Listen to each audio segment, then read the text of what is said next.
Hi everybody, welcome to another edition of His Turn, Her Turn. I'm the His Turn part along with the His Turn part.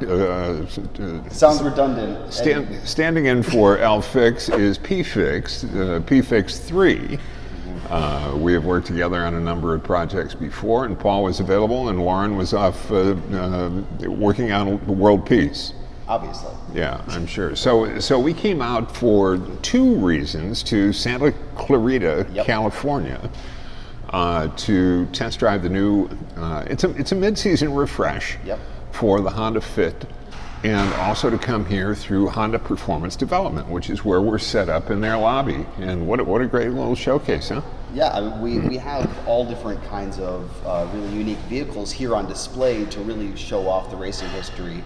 And even we got a little bit of a hint towards how the Honda history in racing really relates to the current Fit that we've been driving today. It's small, it's affordable, it's fuel efficient.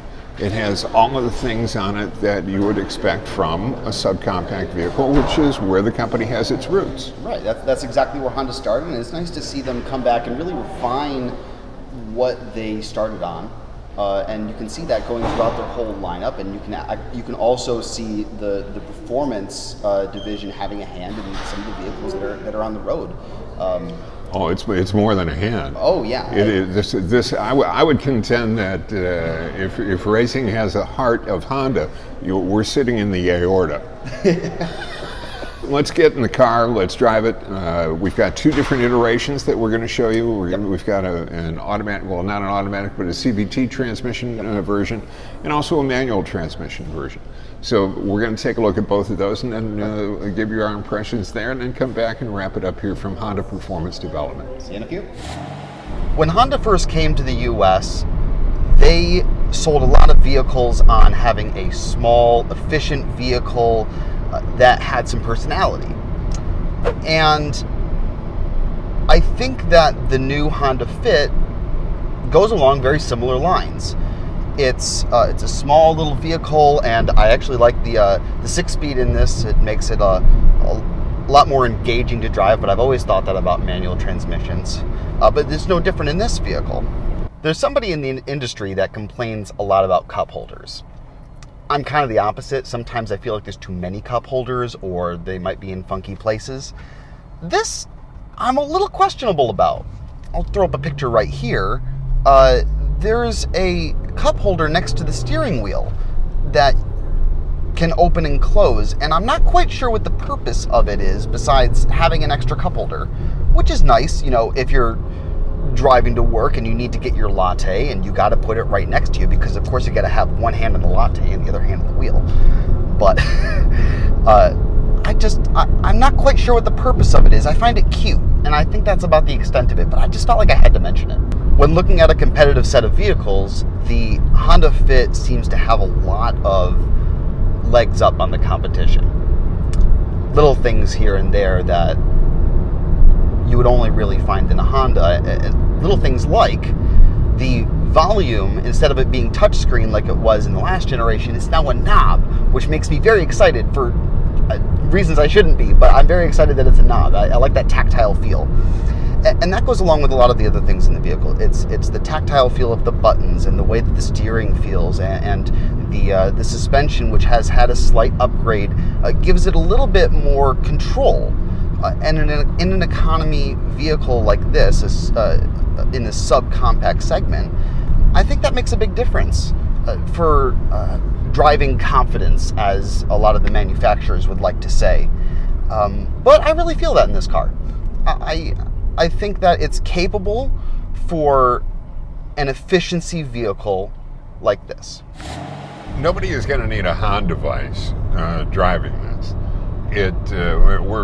I'm driving the manual transmission Fit right now, and what I mean by that, the Honda device is a collar that goes around race drivers to keep their head from neck snapping, acceleration, and lateral G's. That's not what we're here for. This is a subcompact automobile that's set up for exactly what it is. I mean, it's a subcompact economy vehicle, and it does this remarkably well, actually. What they've done is they've taken, and it's a mid-run refresh. This is not a totally new car, but they've decided, because they have to, is to take input from their customer base, and there's an interesting story there too, and I'll get in a moment, and make some of the refinements that they were asking for. One of the things that I find most revealing about the car when you first get into it compared to the old generation is that this car is dramatically quieter than its predecessor. I wish that the seat had a little more rake to it so I could get more support underneath my thighs. And I'm not particularly long-legged at all. I'm kind of a dwarf-looking guy, actually, because I'm 6'3", but I've got like a 29 or 30-inch inseam. So my legs are kind of short. My body is where my length comes from.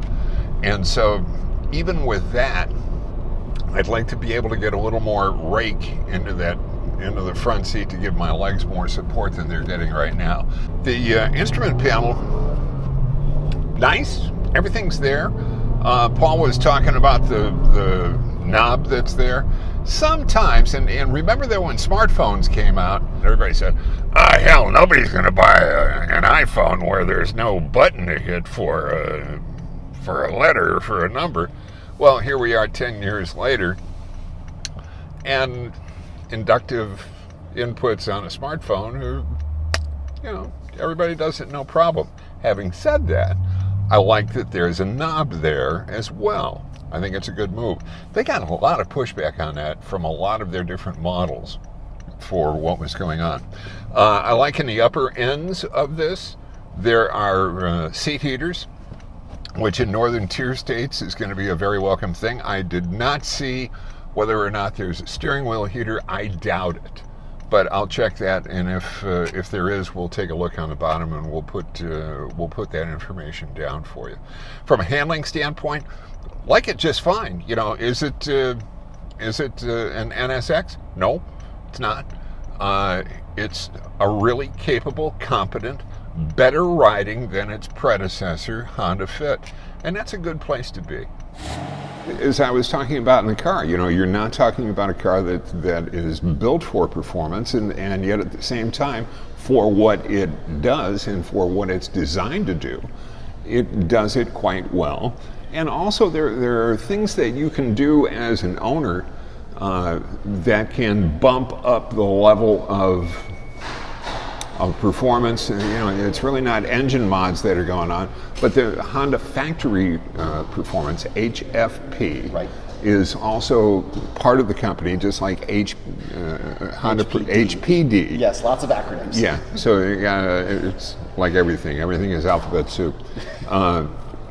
But nevertheless, there are things that you can buy for your vehicle to, for lack of a better term, put a tuner touch on them. Yeah, it's a stylistic enhancement, and one of the neat things that you can do is if you buy the HFP package for the Fit, you also get the option to get some enhanced tuned suspension, which is the only real performance upgrade for this vehicle. But there's going to be some interesting stuff coming out for the Civic in the 2018 model year, so we'll have to keep an ear out for that and see what kind of options will be available. They might have some performance upgrades. That would be interesting. I wouldn't look for a Fit R-Type. No. I don't think that's going to happen. All right, so that's pretty much it from Santa Clarita, California. Yes, sir. We're gonna take a look around HPD, around Honda Performance Development, where we cannot take cameras. No, it is very private. Yeah, this is. We wish we could show you, but you're going to have to come here and take the tour. If we showed you, we'd have to kill you. We'd have to find everyone. And then that wouldn't work, because then you can't subscribe to us here on His Turn, Her Turn, which we invite you to do. And also, if you have questions, please put them underneath. And we love your comments. We like comments, we like questions, we like all of that stuff. We like thumbs up. Please do that. But subscribe. Yep. So I tweeted the Paul Bryan. You tweet? I tweet at PaulFix3, the number. Okay. Also Instagram. And you can find us at histurnherturn.com and some new places now as well. Yeah, on ABC owned and operated station group. If you've got one of the O&Os in your neighborhood, even if you don't, if you're in greater occupied Banga Banga on the other side of the world, you can still log on to ABC owned and operated stations and find us there. Yep. So. All right, so from Santa Clarita, thank you. See you next time.